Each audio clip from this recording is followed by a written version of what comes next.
Alright, I'm back. It's been a minute. I have two people here. I've never done this before.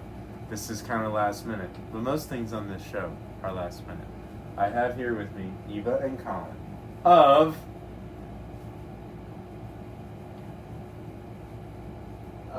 We're Makeout. We're called Makeout Palace. That's great. We don't rehearse anything here. So I've been friends with y'all for quite a while now. Probably coming up in like 3 years. We first met like formally at the first Muzak show, which was in the old version of the house venue that the house that we are currently in used to be down the street. The camera can't see it, but Aiden and his extended family are all walking down the street. Oh my God, that's crazy. Aiden's the drummer of Aiden Makeout is the Palace. drummer. I see him. That's funny. Oh man, there's a lot of them. That's awesome.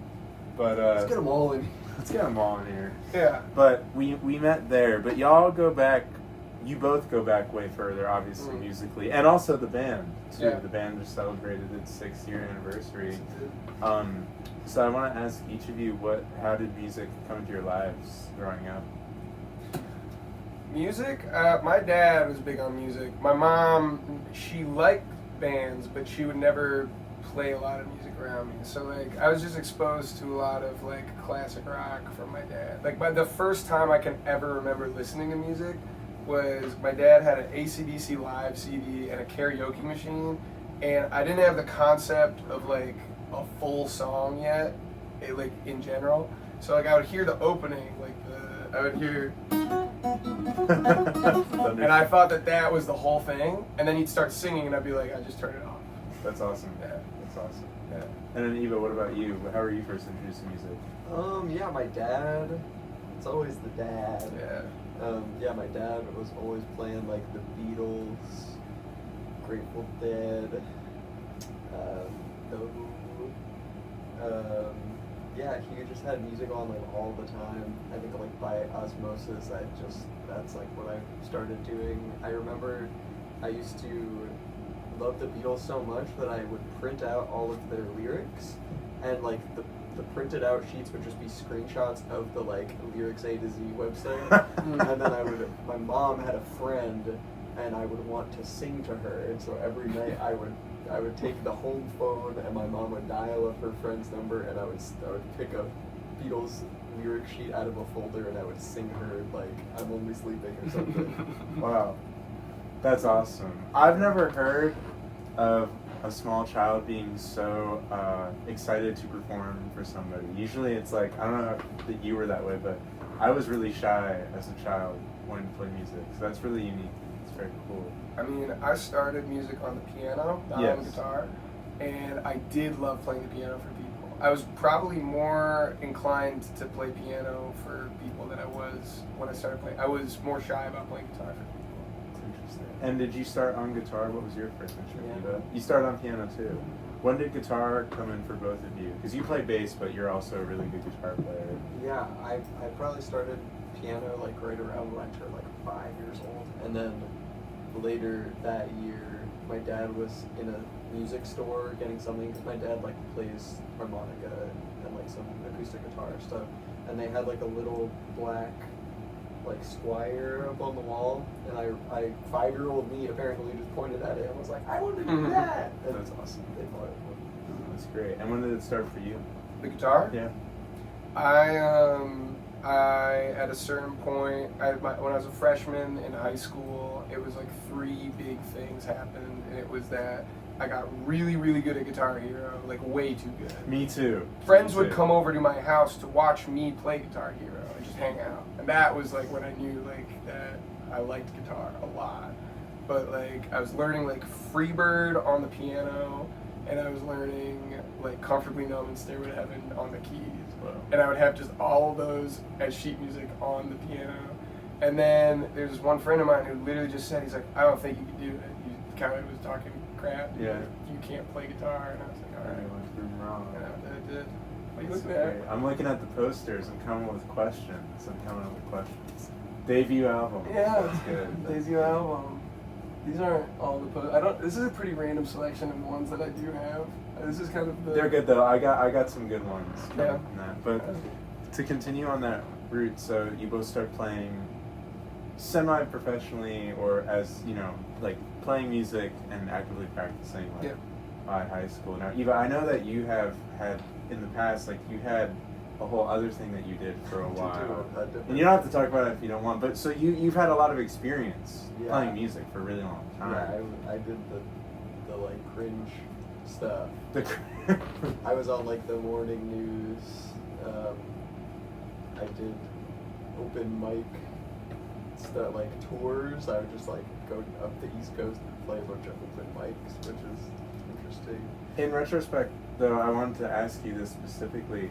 Do you feel like you would still be doing what you're doing now if you hadn't done that? Because it was a very different direction from what you do now. You know, that was more like, I guess you could call it folk adjacent music, and now you make, you know, pretty loud music, and Yeah. you write very differently from then. And I'm curious if do you think you would still be here right now if you hadn't done that? I mean, I definitely think it like informed me. I think that like it was just an indicator of like I don't want to be doing it like this, and so then to like start a band and be like, okay, I do want to be doing it like this. I think we probably still wouldn't Yeah. have been doing it, but it definitely made it super clear that like this is how I want to be a musician. And you have like your own boundaries for like what, I'm assuming both of you probably, you have your own boundaries of what you do and do not want to do with this band musically and also semi-professionally. I got no boundaries. You know, it's a funny question because it's like I would say that yes, there is a boundary, but it's not something I could calculate. It's just a vibe. I've heard we've written songs before, or like I've come in with riffs before that like are kind of dead at the jump because I was excited about the guitar part, and as soon as we're playing it together, it's like this is just something. Yeah. Keep working on. So, and you were also, did you play in a band in high school? So I mean, like my band playing in high school was like we didn't have School of Rock, we had Rock Academy. It's very different because their philosophy was like School of Rock would take like a bunch of kids and then kind of shift members on stage. Like it wasn't like a band; it was like the Collective group of people. collective performance of like an artist's music, like the Kinks or something. Yeah. And Rock Academy would do something similar where it would be a theme of like an artist, but it would be like a band would stay together. Like the kids in the band would grow up playing That's together. cool. That's Crazy. cool. And so you did that? I did that, but at a certain point, I was so hungry, Chase. I wanted to play so many gigs. I wanted to play so much guitar. I was one of the oldest kids that grinded the most, and I was playing in 5 of the bands at one point because Wow. they just needed like. Guitar play. That's great. And It that was obnoxious for the parents who Yeah. saw me play 5 sets. They were like, oh, it's this fucking guy. What's he gonna do? But I'm sure that gave you a lot of. You both come at this with a lot of prior like gigging experience I from a played all very the young time. age. Yeah. That's great. A lot of people that I've interviewed didn't really have that. You know, they Mhm. started doing music very recently, Yeah. relatively speaking. But you are playing gigs at the age of like 13, which like you know 14. That's pretty. You know, it's pretty formative for a lot of people. Yeah, it was huge. So you keep doing music, and now we're gonna get to a very formative date. I think I have this right. July 6th, 2019. Yeah. What happened on that day? No. So it's funny. I've always wanted to tell this story. This is probably the first place that I've actually gotten to tell this story. We both went to Berkeley's 5-week program, which is like, you know, a 5-week stint, just kind of showing you what the college would really be like, but it's really condensed. And the first day I showed up, I think people get this wrong about me sometimes, Chase. I'm not really that outgoing. I don't like talking to people a lot. Yeah.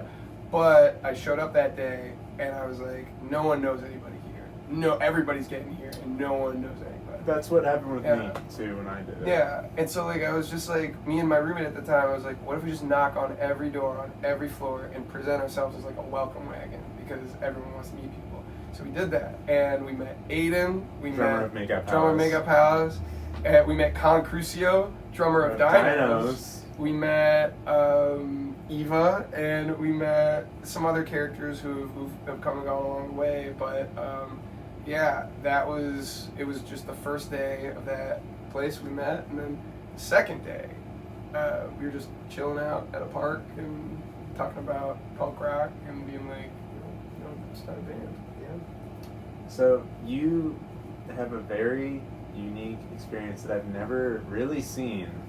I think the only, I guess you could say, I don't really know, I'm not even really sure if I could count the one that I was thinking of, but you started a band at band camp that actually like did things. We were a success story. We were a success all story. in. Well, Yeah. so you, from my understanding, you started this band on like the second day of band camp, Yeah. and by the end of the 5th week had an EP recorded and were playing live. Merch. EPs, we Merchandise. sold all our merch, we had business cards, we recorded in the studio, and then we did like a show in the practice rooms. It was pretty good.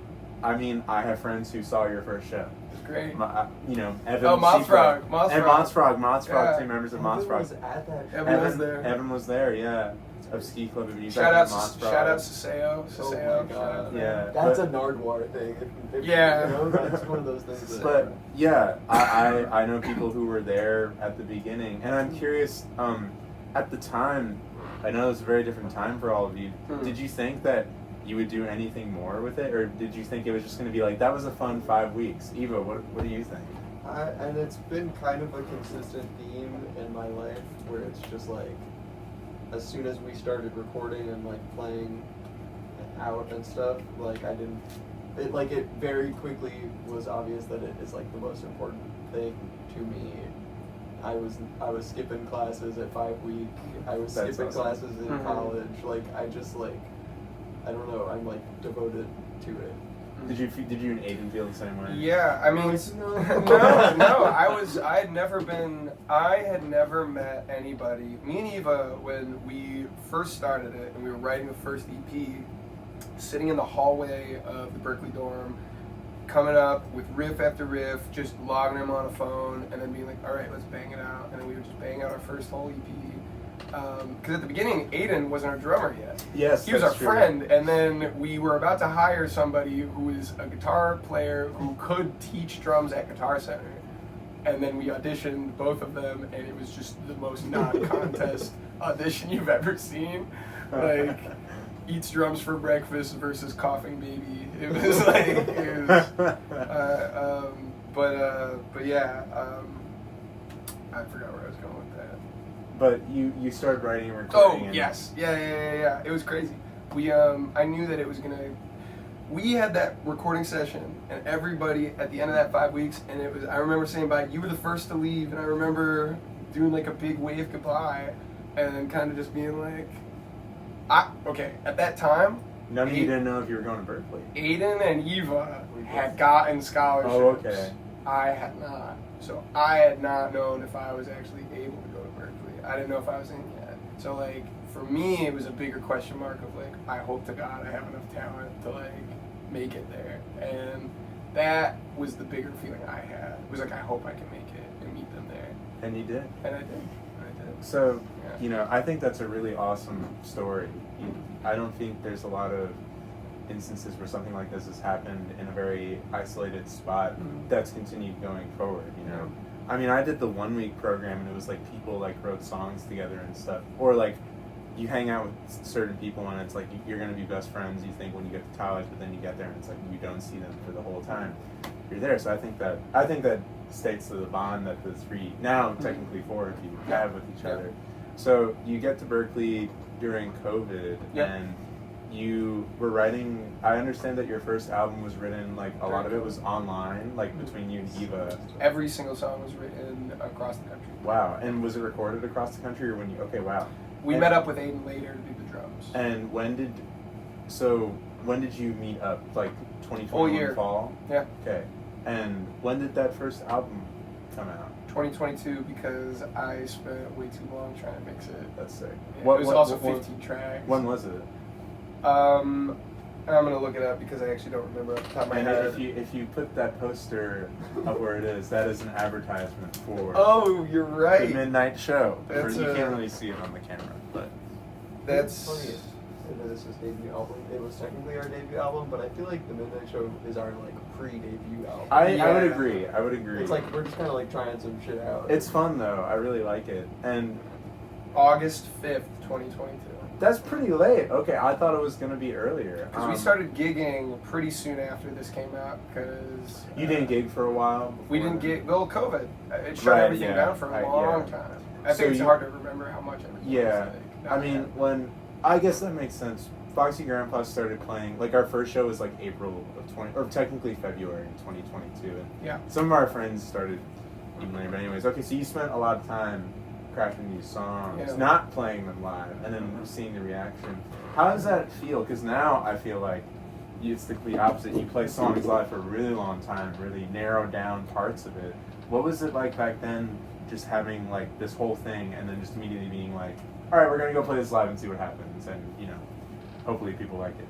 I don't know. I don't know how to play probably more than half the songs on that album. I could play all of them.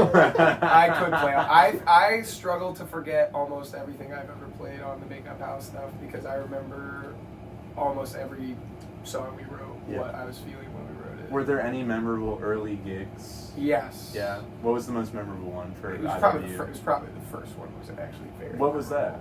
The one in the practice show, from the practice room. Yeah.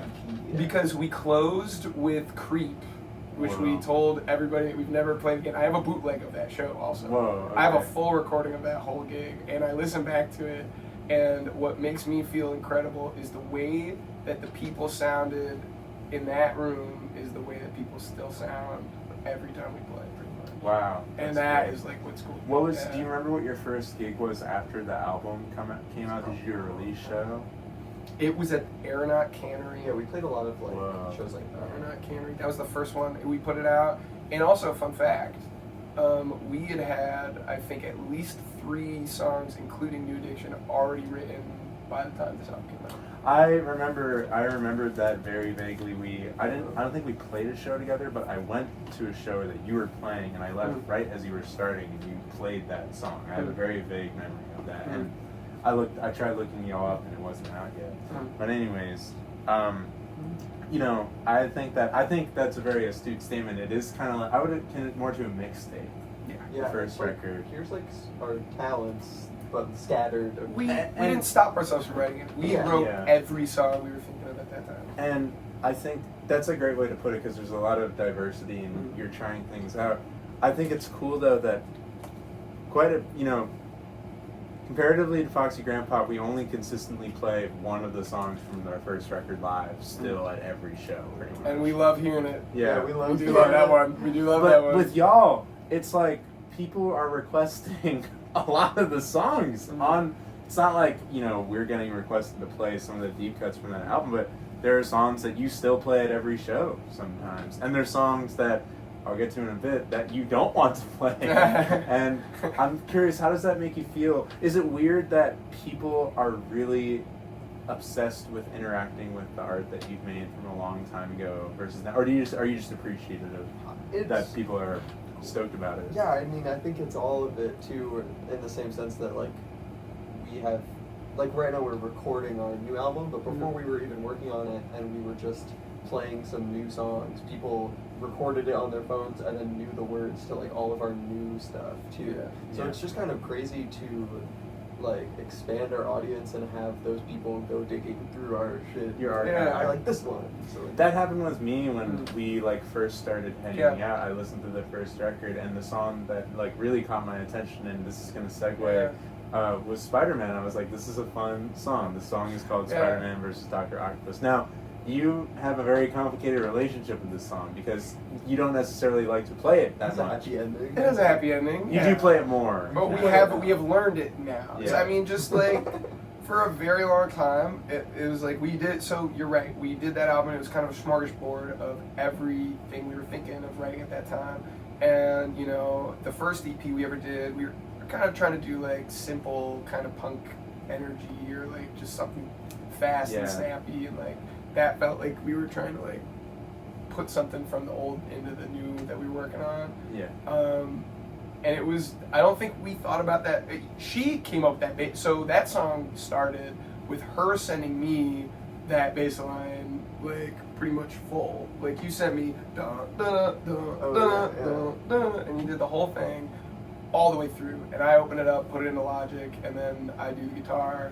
And that's, you know, to us, it wasn't the same as like New Diction, where we're in a room and like we're all together and it's like, oh, we just wrote this song together. So I think for a while, playing it was hard because it didn't generate in like the same way. And I think that's interesting because that's one of the things that I was curious about is you write this album and then you go play it live. Yeah. Like these things come up. It's like, okay, the song that like is obviously like, you know, more pop oriented and people are enjoying it. It's Yeah. like it's actually really hard to play and we didn't realize. At Yeah. the time, Yeah, you 'cause know? we had never Yeah. tried And it. so, is it interesting? Because I think there's a few bands. I think like Main Arrow Mhm. shares the same sentiment. It's like people want to hear songs that maybe they don't want to play or have a hard time playing. And does that ever get not frustrating? But do you find that funny? It's like people are requesting the same thing. I over love and it. over. You love it. I You love it. I love it that they care enough to be like, hey, I really want to hear this thing you made, and then every now and again, a miracle happens, Yeah. and I we, was and one we of have those ears, miracles. and we listen. We want to try. We like to create special moments for. If we can, we will, and sometimes we're focused on different things, but it's you know, we try. I think one of the most ecstatic crowds I've ever seen was at the Foxy Grandpa release show Mhm. when I like was like, could you please do it, please, and you did it. But you didn't tell me you were necessarily Yeah, no, going to we- do we it. were You said you had a sure about surprise, it. but you Yeah. you weren't letting it in at all, so we had no idea. Yeah. And I have the footage from Trent and the audio too, like professionally recorded. And sometimes I go back and watch like the moment that you start playing that. There's like a group of 15 people that just lose their fucking It was the shit. same thing. What's that basement with all like the big rock and like the couch? up there? Tourist trap? Tourist trap. Yeah, we played it there, and a lot of people were there and didn't know that we had been playing that song. Or figured it out. Yeah. So you keep playing and you know your reputation starts growing. Yeah. And then It all came off that first album. yeah, and then a big thing, which is also on this wall, is the first big Cuckfest show. Oh yeah. Which we're coming up on The almost the anniversary. 2-year anniversary of it. Tell me, this show kind of has, for those who are watching that aren't like I am, like deeply entrenched in the music scene in Boston, this show has taken on like legendary status. It's September 23rd, 2023, I believe, right? Or was Yeah. that 2022? 2023. 2022. 2022. Or no, 2023. 2023, yeah. And I mean, for you know, you can't really see, but it's Makeout Palace, Lex Walton, Tilt, The Manglers, Rainhouse, Video Days, Tiberius. These are a lot of people that you know are still around, and there's some people who aren't around, and it's funny to look back on. But Green Girl too. yeah, but I'm really curious. That show is kind of legendary because of the set that you guys played. You played a really good set. It was awesome. There's I've a lot of been- videos of Oh, it. because we had no time. We had 4 songs. I heard That's about the first this. thing I said. I was Yeah. like, we got 4 songs. Are you ready to ride? So I've talked to Jack about this, Yeah. and I'm going to interview him about this as well at some point. But you know, he remembers asking you guys and being surprised that you agreed to do it. He was surprised that you guys said yeah, and he had no idea how it was going to go. Mm. Did you guys have any idea how this would go? Did you know any of Yes. these bands? I knew mean, every band. You knew every I band. was kind of out of the loop. I felt very like. You felt very good. That's great. That's interesting. So, what was your experience like going into Yeah. this blind? Well, we at that point had gotten like pretty comfortable playing like basements, and like I struggled in like 2021 with like going outside became like scary for Yeah. me to do, and so like playing in front of people also was kind of hard, and we played enough basement shows that I was like, this is pretty cool that we are a band that can like fill up a basement.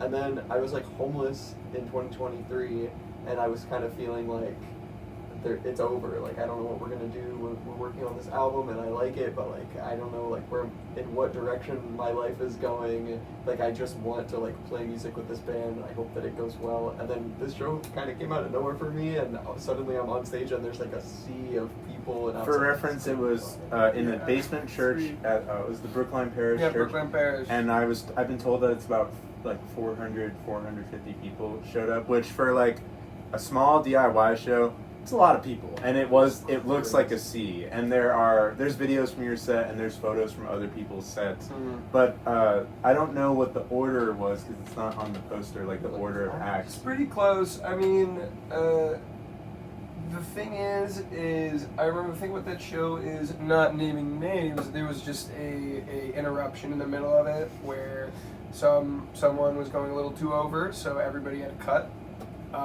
So there was a tense bit tension. And you can kind of tell from the photos. I see photos from Tilt's set, and it looks bananas, and it's insane. Oh, they were right after us. They were right. So, like, No, we were closing. No, because I know that Lex went after us for sure. Oh, you're And right. Tilt also went after us because it was the first time You're right. I just like jumped in the mosh pit because we had just played and it was like electric and Tilt was Yeah. on and I was like, ah, oh my god. Yeah. Oh my God, it's Aiden. We're Get getting him in pumped here. for Get him Aiden. up here. Aiden, where are you? Yo, I am at home. Are you at home? Yeah, I'm in my room with Chase and Eva being interviewed on my favorite music mugs. Oh, you were being interviewed? Yeah. Come up here. Oh my god. Okay, wait. I'll come up. We're getting the first ever full band interview. They Don't- definitely cannot all fit in my bedroom, but you're more than welcome. You're more welcome to stand in the doorway. Also, can my brother borrow your iPhone charger? Of course. Alright, say it. Love you. But your set specifically. Oh, Oh. come in. Hey, what's up? What's going on? You're on the show. Welcome. Oh shit, the camera's like right Yeah. Welcome to the show. I just wanted to say hi Hi. to people. What's going on? What's up? Not much. I've had a great day. That's Do you have anything you want to tell the people out there? This is the interview. Don't eat animals, stop breeding dogs. For real. Face. What's up, gang? Get Hey. in here. What's up? I get to be What's interviewed. up? Yes, we're rolling. Am It's I on? live. Am I on my favorite music? on? Yes. Yes. Right now? Oh my Uh, god! I'm so honored. Thank you.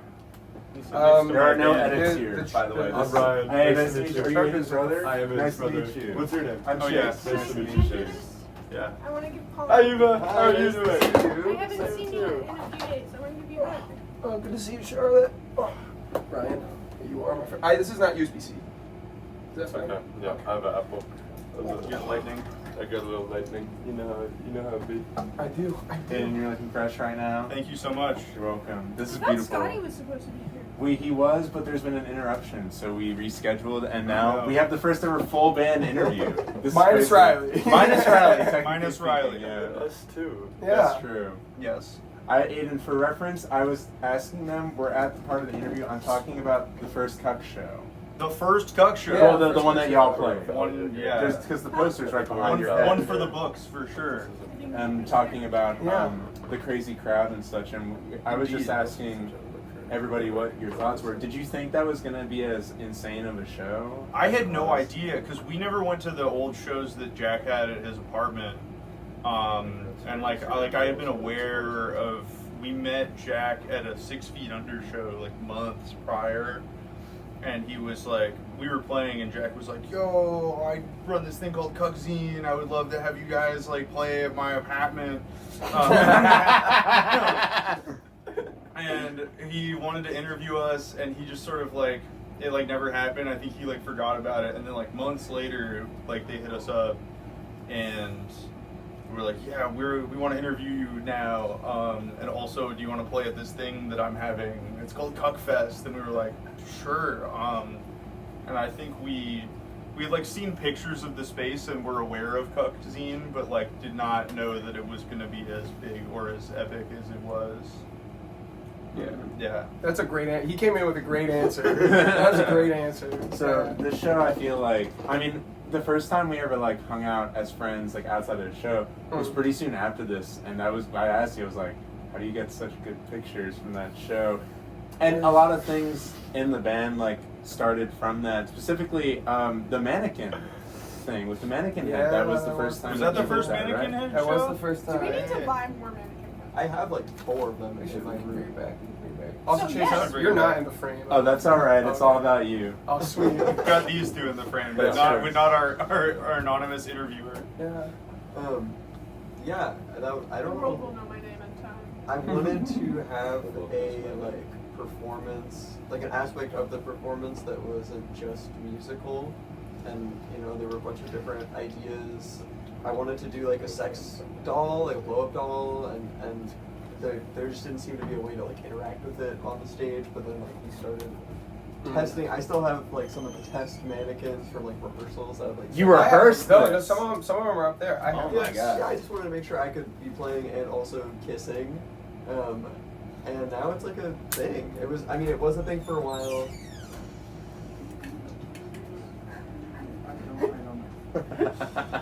It was a thing for a while, so people got kind of weird about it, so I stopped. But I bought a bunch, I have them. Here, wait, I'll show the camera. There's one Yeah. right here. And is this the one that is on your Spotify page or no? Let me see. Would it make you feel better if I said yes?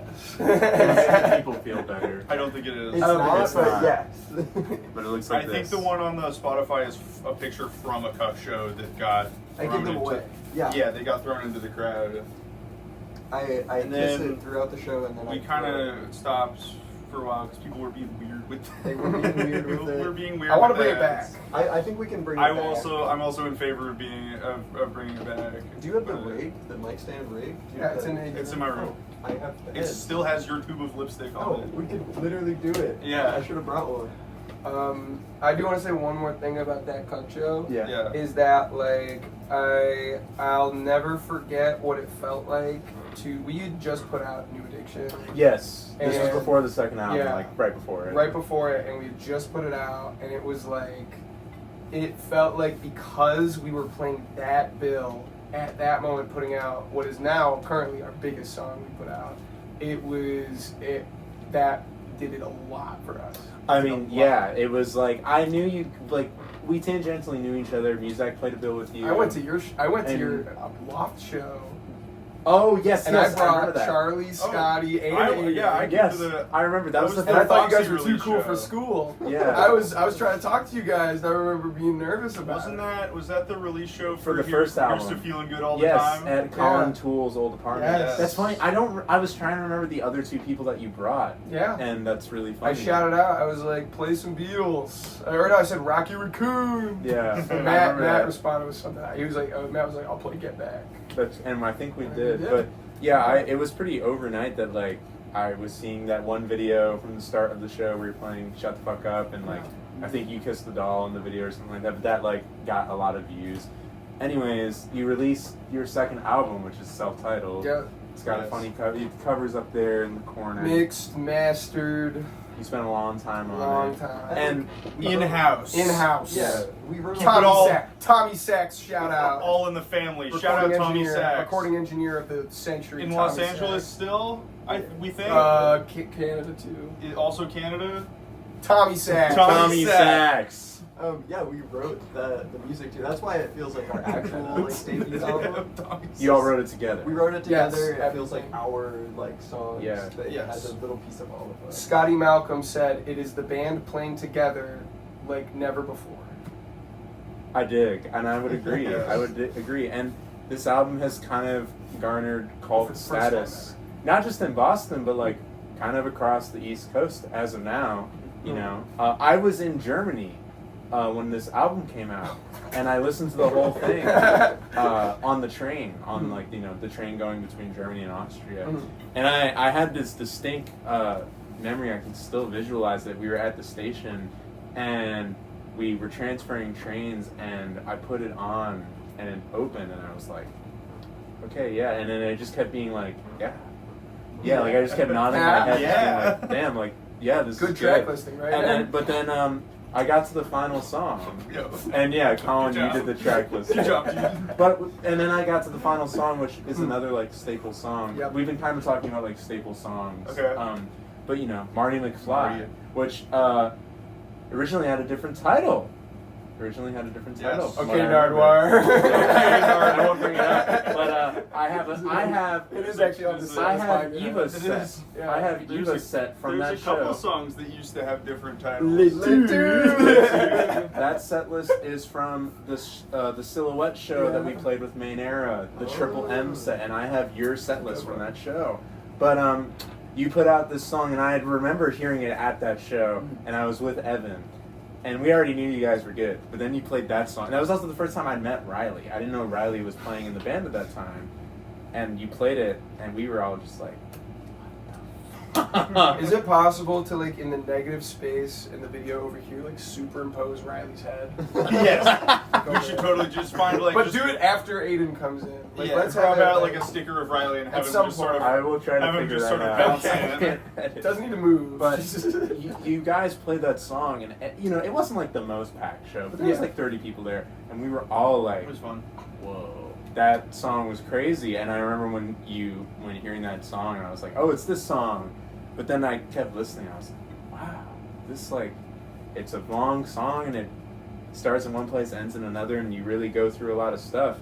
And it's taken on its life of its own, and I'm curious, how does it feel with this song specifically? I mean, this is like I've never really seen a band that I know, like, personally, have a song that impacts so many people. Even like the first time they hear it live, people go fucking insane for this song. And I'm curious, how does it feel for y'all? It's interesting. It's kind of like probably the most emotionally like hurtful song that we have. Like for me to perform. You do a lot, you know.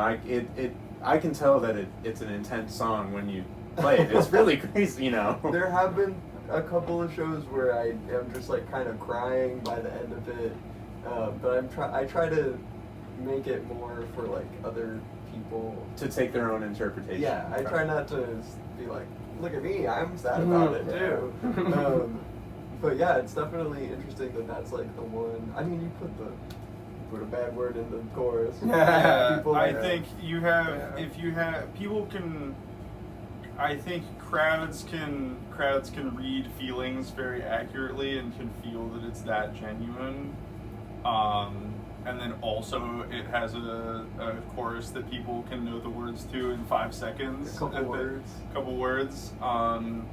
It's interesting to me just seeing the way that people react to it. Like because some people hear, "I want you to want to fuck me," and they'll be like, "Oh," and then other people will be like, "Hell yeah," and they're singing along, and other people like really feel it and I can see people getting kind of emotional, and then like other people, like we had that show at the Lily Pad a couple years ago where there's a whole group of girls in the corner being like, "Fuck me, I want you to fuck me," to Eva, and we were just kind of like, "Whoa, hey, that's a lot."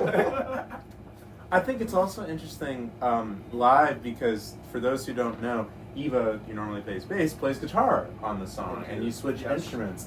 And I think I just think that's a really cool idea that this song, I think you probably knew that it was something really special when you had wrote it. Yeah. She wrote it on That guitar. was like the one.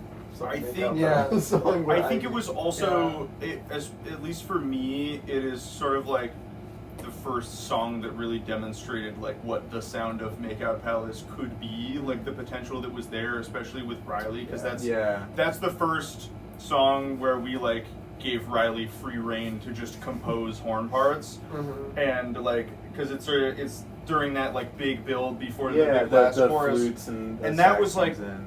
We had some parts that we had like sort of all written together, like that we had ideas that we wanted Riley to play, but then like he spent a day just recording by himself and like sending us stems, and he was like, "Hey, I have an idea for like a build on this last thing. I have idea for like a little like woodwind quintet, like this just like adding textures and building this, and like, can I record this and send it to you guys?" And we were like, I mean, no guarantees that like we'll use anything, but like, sure, send us what you hear, we'd love to hear. And he sent us the stems and we drop them in, and I cried. literally we listened to that, and all of us are sitting in the room in Colin's bedroom together. Tears. Literally, I was like, that's perfect.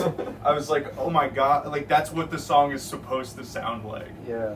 And I think it's cool that, you know, in bands that I'm in, it's like, if I write a part, I'll give it to somebody else because I think they'll play better. But I think it's cool, and I'm sure that happens sometimes, but I think it's really cool that instead of, oh, Colin, you should play this because you usually play guitar in the set, that you switched it up, and I think it really shows, like when you're playing it live, just how important the song is, that you take time out of the set to get ready to play this song. Yeah, that makes a lot of sense. Because I think like we could play the song. I think that you could easily play the guitar part, and I could play the bass it was part. never even a thought in my head. Not And that's even great, and I once. think that's really interesting No. that it was not a thought to, I Uh-uh. should be playing guitar on this song.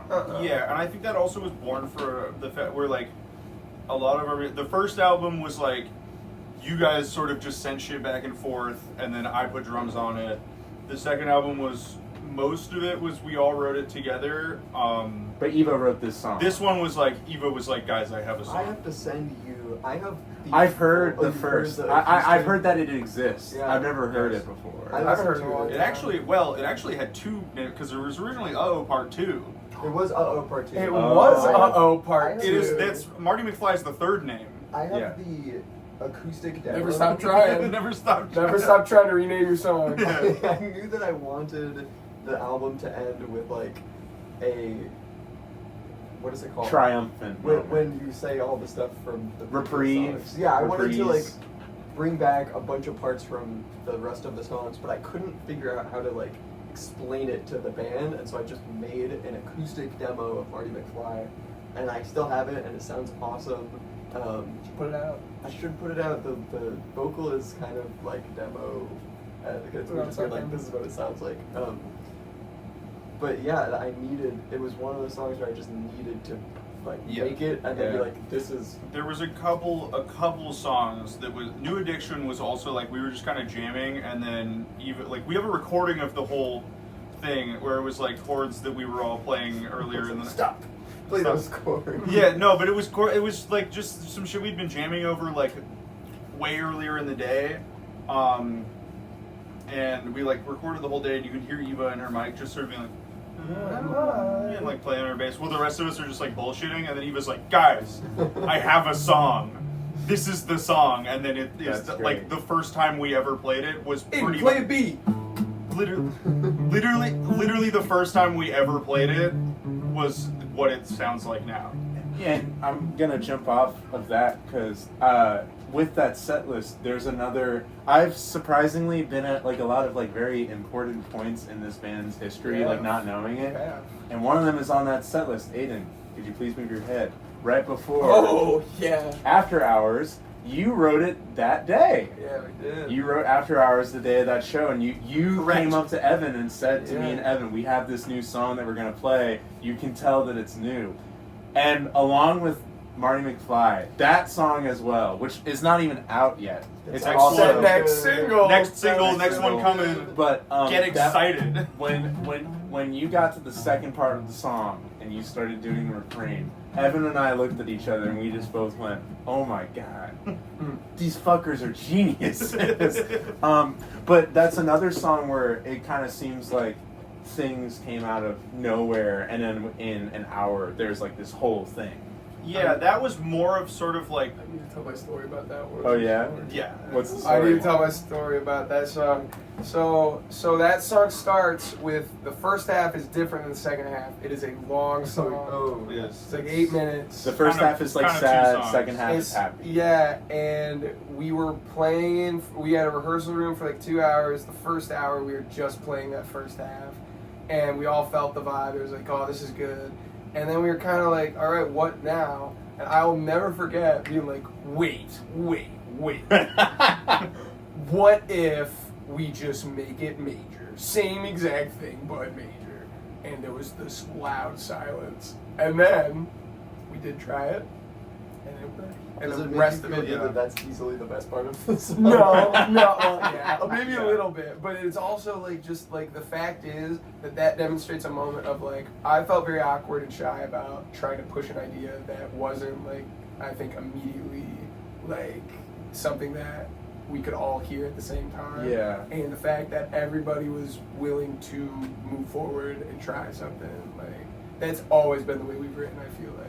Yeah. Try But that it. really like confirmed it for you. Yeah, Yeah. it was an exemplary moment of like, let's try it, and then it really worked out. Yeah, I think that is also like all more. That song is more of a demonstration of how we all sort of just write together where like most of the songs now are either like we were all just jamming and fucking around and then played something where we were like, hold on, that could be a song, and then we were like, oh, what comes next?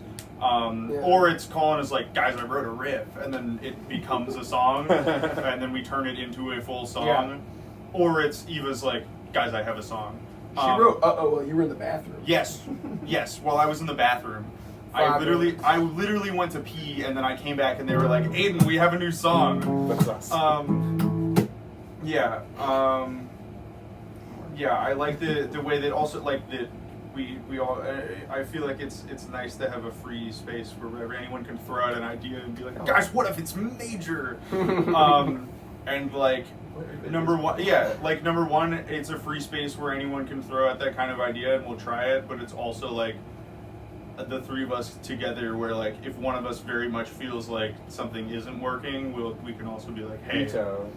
I love it. I love the creativity, but I don't feel like it works. Because you need that. You need to have ideas that There's don't a deeper work. conversation, but you can Yeah. come to that point, and even if the other person's still like, no, I really feel it, you just talk through it. Like, what is it about the idea that's making you feel that way? And then you go to something else. You figure it out. You figure out whatever you feel is really missing. I think that's very apparent, like with Marty McFly being like, Eva has a song and you write it, and After Hours just being like, it's done in 2 hours. These are all very quick, but they're also like, there's a lot of ideas and there's a lot of stuff in there. Versus your older songs are really tight knit. You know, there's these little tight knit things for the most part, and you just go with them. Or one idea gets expanded for a really long time. These are like a lot of ideas in a very long period of time. Yeah. And I think that shows like with your newer material, because I've had the pleasure of like hearing most of your new record in live. A lot of those songs are like 5 minutes plus. Some of them are like the 9 next minutes pretty long. Yeah, And I think that's really cool. I think it shows a really interesting evolution of the band. And I'm just curious, like, is it cool? Because I feel like a lot of people have this fantasy of like, I have to write long songs. Do people actually feel that way? Or like, They go opposite. people are like, I have to write songs that, like, if I want to write like an epic song, I have to make it long. Okay, You know what I'm talking about? It's like, and you guys are kind of doing that now. You're writing these really like. The next one is almost polar opposite on accident. No, yes. Yeah. But I'm curious, like, how does it feel being in this place now where you have these new songs that are like pretty long and expansive and stuff? Did you ever think you'd be writing music like this when you started? It embodies, like, I don't think it's us being like, I just have so much music. I have so much to say. I think genuinely it just is, we have so much fun playing together, and you can tell because we don't want to stop. No, yeah. Yeah, I think it's also like, I feel like all of us always sort of put the music first, where it's never like, we have songs that are long, but it's not because we felt like we needed to make a long song. Like, we didn't have that idea going. We have songs that are in odd meters, but it's not for the sake of having a song in an odd meter. It has to serve the music. Yes, it has to serve the music. All of us sort of like, I think we put the music first and make what we think will sound good, regardless of what maybe we necessarily think.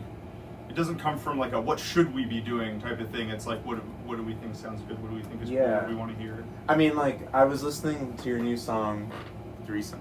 Threesome. I was listening to it in the car to, like, you know, I always like to listen to at least one song before I interview the person or people that I'm interviewing. I generally don't do a lot of prep, but that's one that I do. And one thing that really struck me, because I've heard that song at least, you know, probably like 100 times at this point. But one thing that really struck me when I was like actively listening is like, there are so many little things that play off the words that are happening, or that play off the grooves that's happening. And you know, there's like, it's like a 4-part threesome, and then we do little triplets. Yeah. Threesome. And then but also like the second part of the song, you know, it's just really cool. And I think it really shows that y'all are really communicating, you know, on a very like telepathic level, which I think is really cool, and it's showing in the music. Now, I have a question with writing in regards to lyrics. It's sort of geared at you because you are the singer. Your lyrics are, another thing that stuck out about Threesome is, you know, the lyrics, they're really catchy. They rhyme, and you know, they're super catchy. But then when you actually like write them out, I kind of find myself saying, what is this about? But in a way, not in a bad way, because you do, there's a feeling that's in the lyrics, but it's like every line is its own little world, and it's its own little thing. And I'm curious, and I think a lot of your songs are kind of like that. There's a lot of things where it's like each verse is its own little thing that has a theme that relates to the chorus. Is that actively a way that you write lyrics, or is it more that's just how it comes out? I mean, I've been doing it for a while, and so I do think part of it is like it's a practiced skill of like sometimes I'll just be making shit up while we're jamming, and it will be what the song is.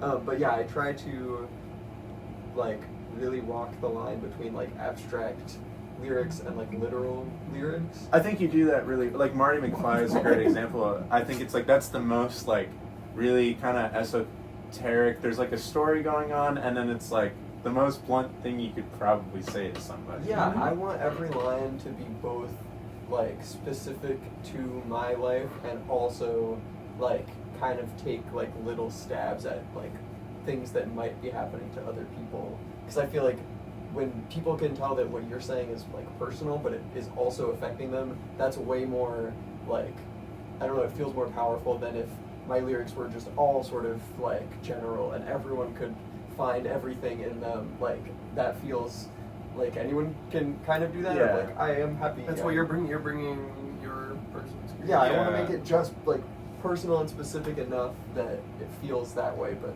it finds people in Yeah, an interesting it's way. personal. Like it feels genuine, and it is about you and your life, and it is clear. I think that, like I said, like I think people, especially like crowds as a whole, can read when people are being genuine or not. I think it is clearly very genuine, but also like people want to listen to music that is relatable, and they can be like, I feel that too. Yeah.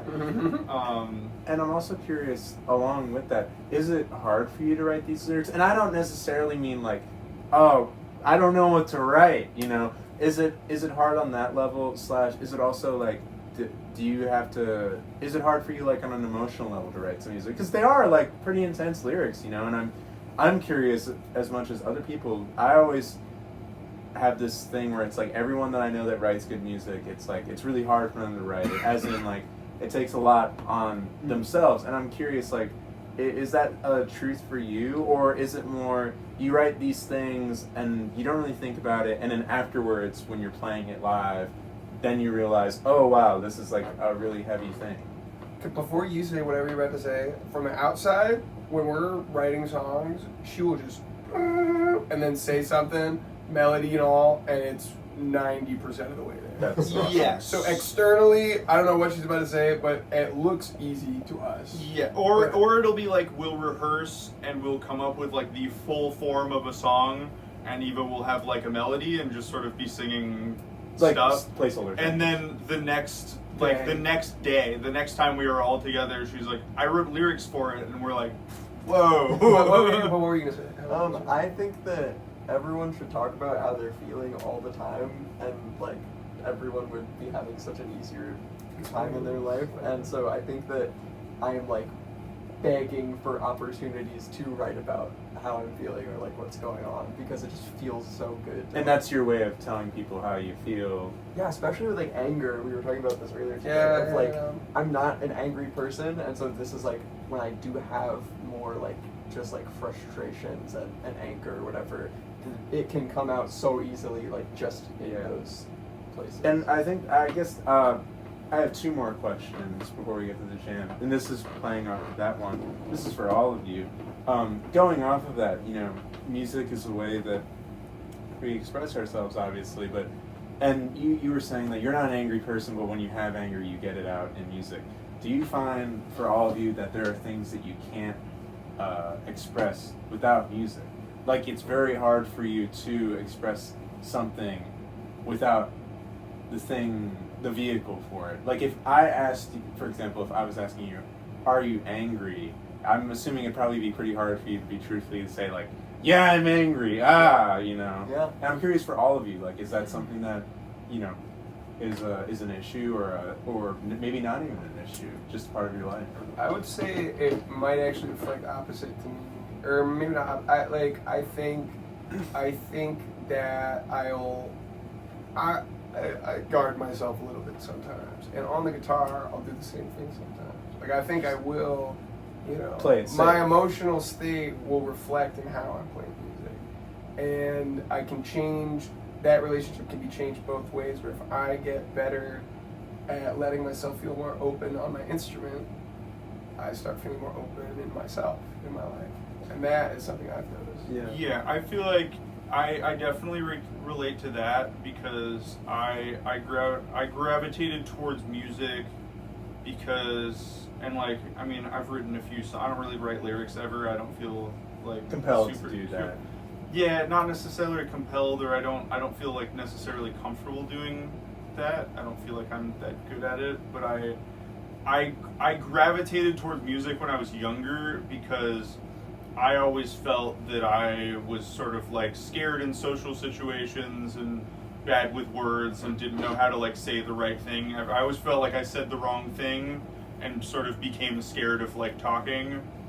And I found music, and also like I grew up playing jazz, like playing bebop in like a small group, and I found, because that especially is very like conversational in nature, and I found that to be a way that I could express myself and converse with people without the use of words. And that's what made me feel very drawn to music at a younger age. Yeah, that's great. So the last question that I say I don't really have a form for these videos. There is a slide, that's a lie, there's a slide form. I always like to ask people, because this is a very tight-knit scene that not a lot of people know about. And what I try to do with these videos is just, I don't know if anybody's actually going to watch them, but if they do, get a sense of how intertwined everything is.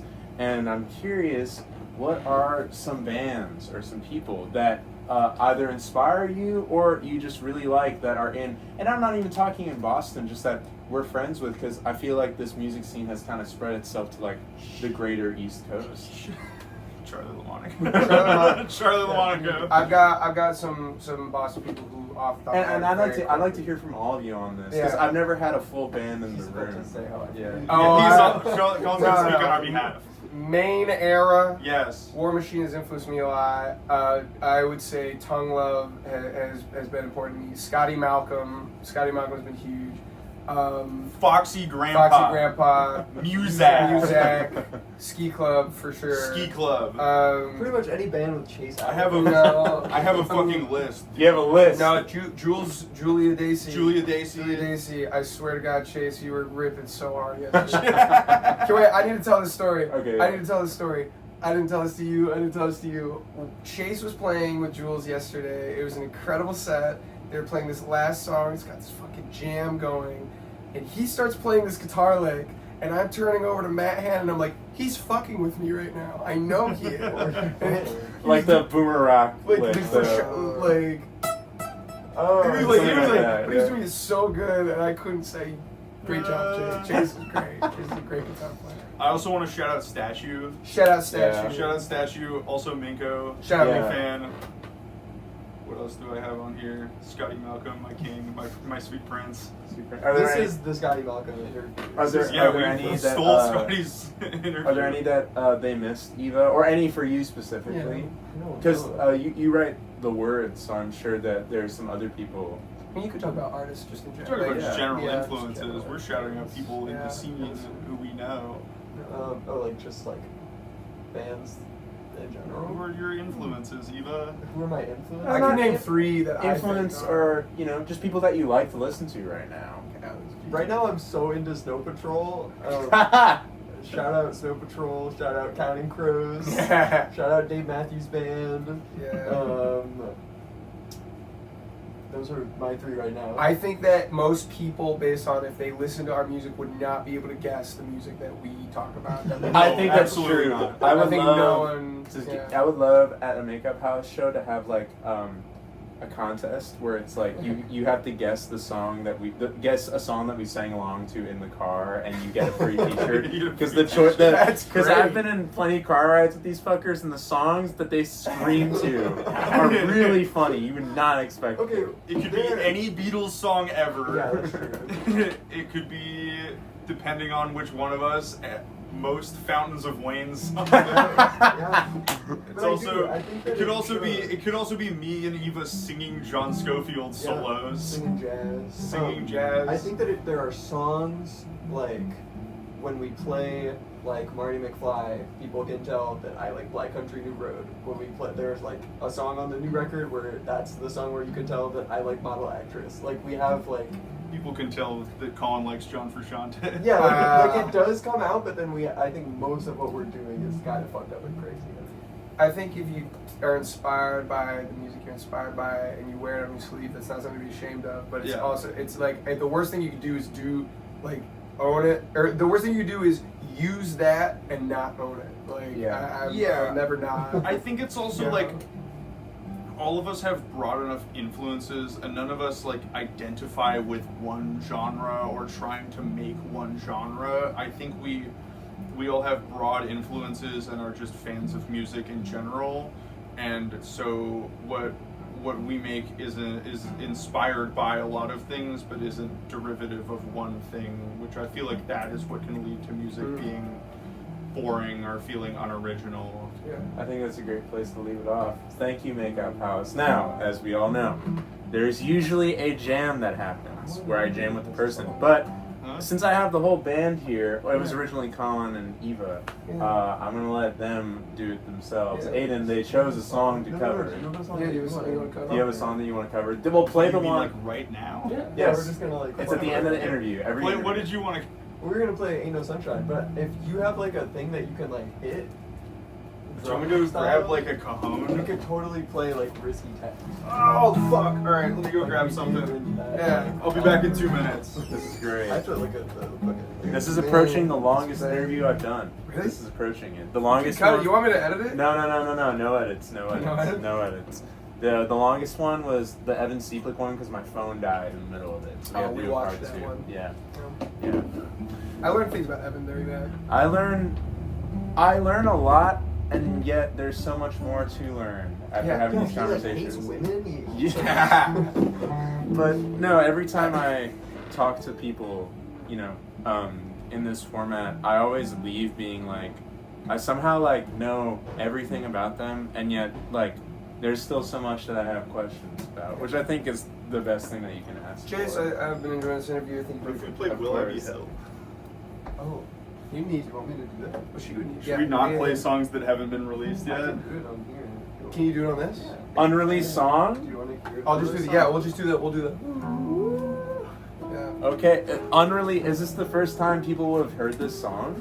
Probably if they get Wow. it. We played it live at like one acoustic show a long time ago. Oh, we did right when we wrote it. Yeah. When was Do you want to this? grab the door actually? When was this show? August Years of 2023. Okay, wow. About a year ago. Okay. So it would have been. Was it 2023? Yeah. Is it that long? Yeah. Okay, shit. That's when we wrote all the songs. So semi-new premiere of unreleased song, and it's called "Will I Be Held." Will I Be Held? All right, take it away, please. I keep putting my little toes. This is a feed positive channel.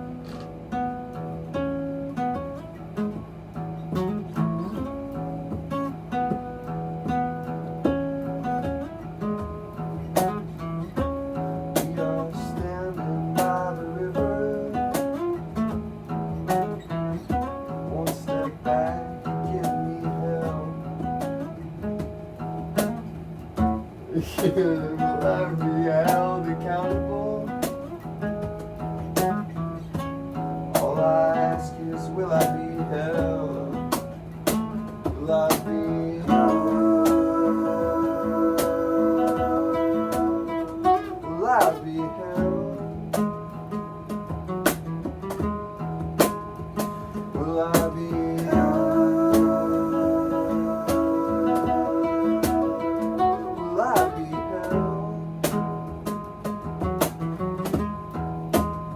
And when I get there, all I see, all I ask is, will I be held?